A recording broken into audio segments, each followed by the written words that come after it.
வணக்கம். இப்போ நீங்கள் இந்த படத்தில் பார்த்துக்கிட்டு இருக்கிறது கரிமுள்ளி அப்படின்னு சொல்லக்கூடிய ஒரு தாவரம். இதை வந்து கண்டங்கத்திரின்னு சொல்லிக்கிட்டு இருப்பாங்க. கண்டங்கத்திரி அப்படின்னு சொல்கிறது ஒரு தவறான செய்தியாகும். கரிமுள்ளி வேறு, கண்டங்கத்திரி வேறு.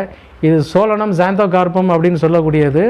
இதிலே இன்னொரு வகை இருக்குது. அதாவது நீண்ட நெடிய முட்களோட ரொம்ப அகலமாக பரவி வளரக்கூடிய ஒரு தாவரம் உண்டு. அதை வந்து சோலனம் சுராட்டன்ஸ் அப்படின்னு சொல்லுவாங்க.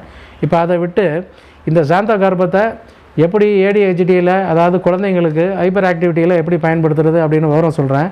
இந்த தாவரத்தோட முழுமையான பொருளை அப்படியே எடுத்து துண்டு துண்டாக கட் பண்ணி நல்லா வெயிலில் காய போட்டு பொடி பண்ணி சலித்து வச்சிங்க. சலிக்கும் போது முட்களை நீக்கி சலிக்கிற மாதிரி பக்குவமாக சலித்து வச்சிங்க. ஏன்னா இந்த முட்களை வந்து நம்ம கஷாயம் தான் போட போகிறோம். அதனால் முட்கள் நம்ம சாப்பிட முடியாது.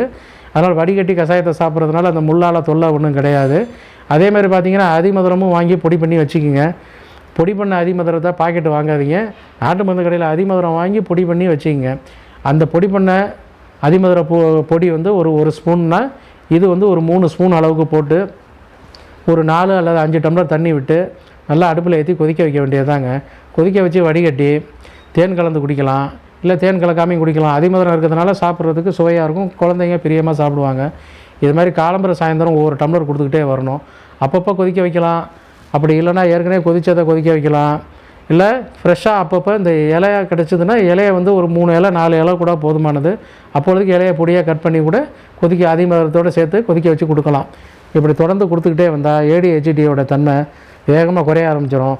பார்த்திங்கன்னா ஒரு 3 மாதம் சாப்பிட்டா போதுங்க, நல்லா நியூரான்ஸ் வந்து நரம்போட கனெக்ட் ஆகி அவங்களுடைய அதாவது அந்த இச்சாசக்தி கிரியாசக்தி கரெக்டாக வந்து அதில் செயல்பட ஆரம்பிச்சிடும். அவங்களோட ஆக்டிவிட்டீஸ்லையும் பார்த்திங்கன்னா ஒரு நல்ல இம்ப்ரூவ்மெண்ட் கிடைக்க ஆரம்பிச்சிடும். அவ்வளோ ஒரு அற்புதமாக இந்த ஹைப்பர் ஆக்டிவிட்டியில் வேலை செய்யக்கூடிய ஒரு எளிமையான தாவரம் இது. இது வந்து பார்த்திங்கன்னா இதோடைய காய்களை வந்து சாதாரணமாக உணவில் சேர்த்து சாப்பிடுவாங்க.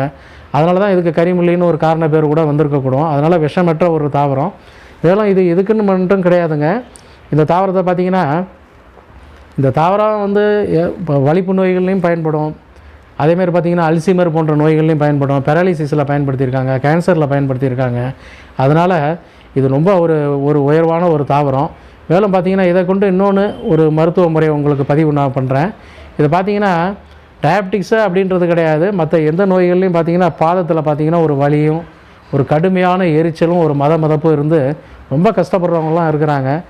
அதுக்கு இதே மாதிரி தாங்க இந்த காய்கள் முடிஞ்சால் இதோட பூ, இதோட வேறு, இலை, தண்டு, இந்த தாவரம் முழுமையை கூட நீங்கள் தேவையான அளவுக்கு சேகரிச்சுட்டு கொண்டாந்து நல்லா பச்சையாக இருக்கும்போது நல்லா இடித்து ஒரு பெரிய ஒரு பாத்திரத்தில் போட்டு ஒரு சட்டியில் பாத்திரத்தில் போட்டு நல்லா பார்த்திங்கன்னா ஒரு 2-3 லிட்டர் நிறைய தண்ணியை ஊற்றி நல்லா ஊற வச்சுருங்க. ஒரு 2 மணி நேரம் நல்லா ஊறினதுக்கப்புறம் அடுப்பில் ஏற்றி நல்லா கொதிக்க வச்சு கீழே இறக்கி ஆறுனதுக்கப்புறம் 2 பாதத்தையும் வைக்கிற அளவுக்கு ஒரு பக்கெட்டோ இல்லை ஒரு பாத்திரத்துலேயோ ஒரு அகலமான பாத்திரத்தில் இந்த கஷாயத்தை ஆறின கஷாயத்தை விட்டு அதில் பாதம் ஃபுல்லாக நனைகிற மாதிரி ஒரு 1 மணி நேரமோ 1/2 மணி நேரமோ வச்சுருங்க. இப்படி தொடர்ந்து இந்த சிகிச்சையை செஞ்சுக்கிட்டே வரணும். ஒரு தடவை நீங்கள் பாதத்தை இதில் அவிழ்த்திட்டிங்கன்னா அடுத்த ட்ரிப்பு இதை வந்து பயன்படாது. அப்பப்போ ஃப்ரெஷ்ஷாக தான் செஞ்சுக்கணும். பச்சையாக இருக்கும்போது செய்யணும்னு அவசியம் இல்லை. காஞ்ச இலைகளை கூட காஞ்ச தாவரத்தை கூட பயன்படுத்தலாம். இப்படி தொடர்ந்து பாதத்தை அதில் வச்சுக்கிட்டே வரும்போது கண்டிப்பாக எப்பேற்பட்ட எரிச்சலாக இருந்தாலும் சரிங்க, மதப்பாக இருந்தாலும் சரி குறைஞ்சிக்கிட்டே வரும்.